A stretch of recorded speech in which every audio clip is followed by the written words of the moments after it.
N-aș vrea să mă plâng, dar începe să fie greu.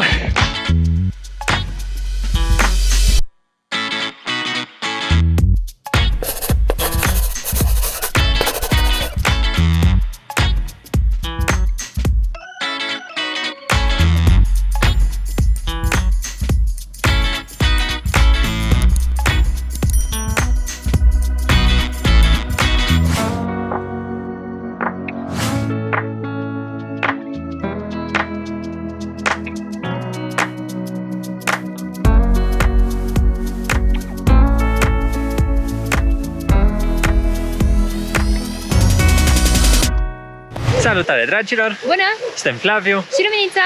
Astăzi încercăm să mergem spre cabana Ciucaș și dacă vremea ne permite, poate ajungem și la vârful Ciucaș. Am înțeles că pe alocuri zăpada este de 1 metru. Să vedem până unde ajungem. Am apelat la unul dintre serviciile cabanei și anume să vină o mașină să ne ia de la parcare până la cabana. Urcatul este 50 de lei, să vedem dacă merită.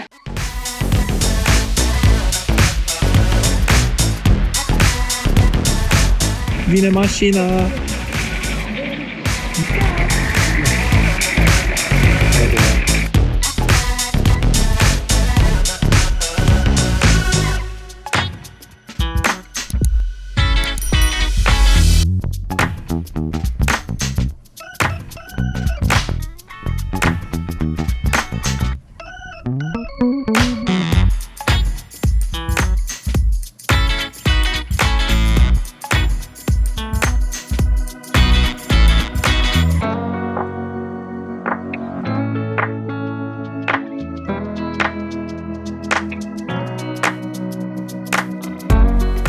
Am reușit să trecem de prima parte a traseului și cea mai grea și cea mai obositoare, și anume venitul cu mașina până la cabana Ciucaș.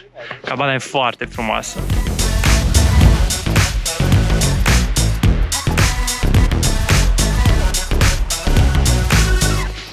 Am început traseul către vârful Ciucaș. De data asta nu se mai poate cu mașina. Să mergem pe acolo. Traseul nu este unul foarte dificil, bun pentru începători. Momentan. Estimăm că noi o să-l facem undeva la 2 ore, 2 ore jumate, fiindcă ne mai oprim să facem poze.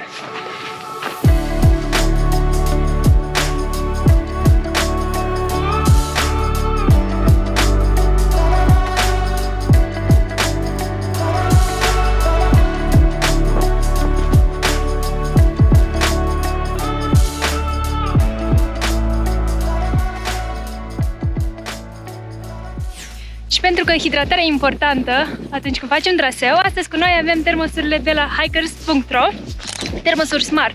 Și spunem Smart pentru că are un chip deasupra care îți arată temperatura lichidelor din interior. Producătorii ne-au informat că temperatura lichidelor reci se păstrează timp de 24 de ore, iar a celor calde timp de 12 ore. Așa că am pus în această sticluță cafea fierbinte, iar în asta de aici, apă. Nu ne propunem să stăm chiar 24 de ore la munte, dar totuși am zis să verificăm cât timp rezistă băutura caldă. Cu rece nu cred că o să fie problemă. Termosurile au o capacitate de 500 de ml, sunt foarte ușor de transportat, vin la fix în rucsacuri și au și o sită, care este foarte utilă pentru ceaiuri, dar și pentru cei care își fac cafea cu zaț. Cum am făcut eu astăzi la French Press și nu mi-aș dori neapărat să le iau și zațul. Făcută din oțel inoxidabil cu perete dublu, acesta își face treaba. Cafeaua este încă foarte caldă. Și avem o veste bună. Dacă introduceți codul RUTLE10 pe site-ul hikers.ro, o să lăsăm în descriere, aveți reducere 10% la toate comenzile, indiferent de valoare. Și dacă nu vă plac aceste două culori, mai sunt disponibile culorile alb, auriu și chiar și roz.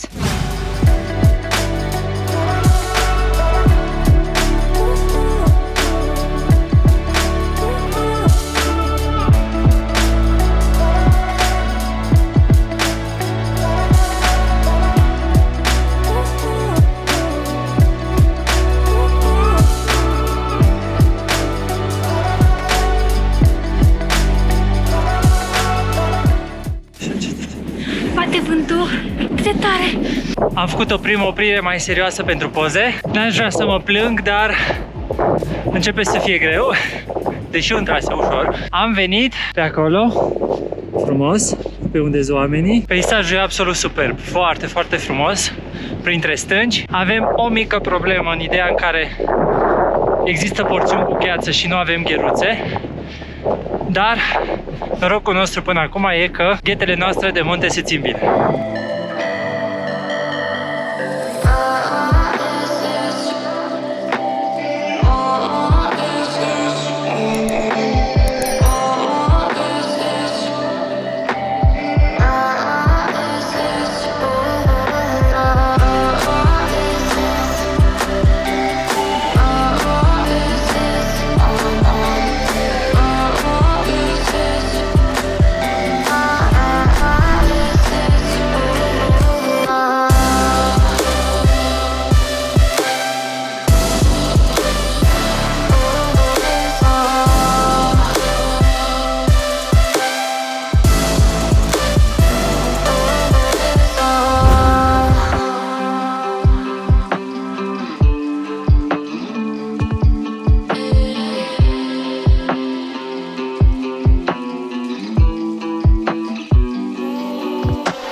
Am făcut traseul între o oră jumate iarna.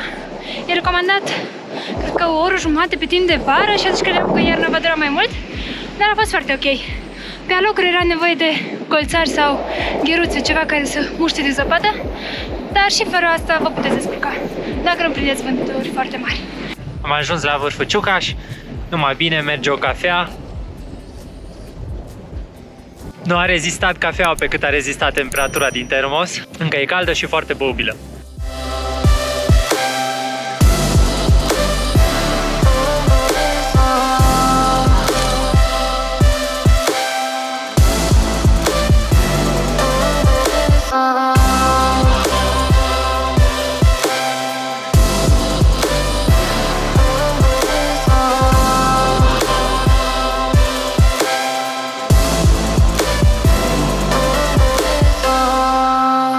Ne îndreptăm înapoi spre cabana Ciucaș să mâncăm ceva bine meritat. Urmăriți traseul roșu! Se și vede cabana acolo, micuță.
Întrerupem această emisiune pentru o pauză publicitară.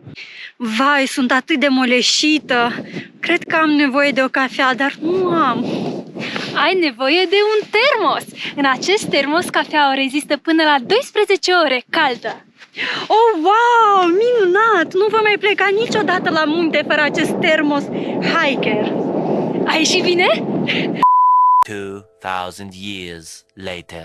Traseul către vârful Ciucaș am început de aici, de la cabana Ciucaș. Prima cabană de pe acest amplasament a fost construită în 1937 de Asociația Turistică România Pitorească. Cabana a rezistat până în 2011, când pe acest loc a fost construită actuala cabană Ciucaș. Ea e situată la o altitudine de 1595 de metri, dispune de camere de cazare și un restaurant cu mâncare foarte, foarte bună.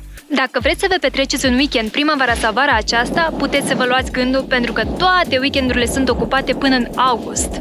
Traseul a fost foarte lejer. Noi am aproximat că vom face 2 ore, 2 ore jumătate într-o direcție, fiind iarnă, dar în 3 ore eram deja la cabană. Ne-a plăcut, recomandăm și mai venim și la vară. Dragi prieteni, cam pe aici se încheie traseul nostru către Vârful Ciucaș. Vă mulțumim că ați fost alături de noi și ne vedem la destinația viitoare! Nu uitați, dacă v-a plăcut videoul, dați un like și distrugeți acel buton de subscribe. Pa, pa! Pa, pa!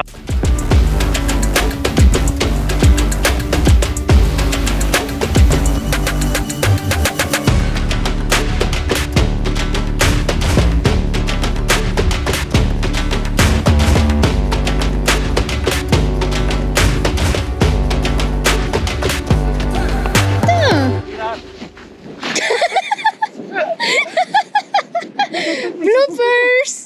Am căzut pe astea. Am început traseul din spatele cabanei Mălăiești. Ce? Mălăiești. Oh, Mălăiești, Doamne!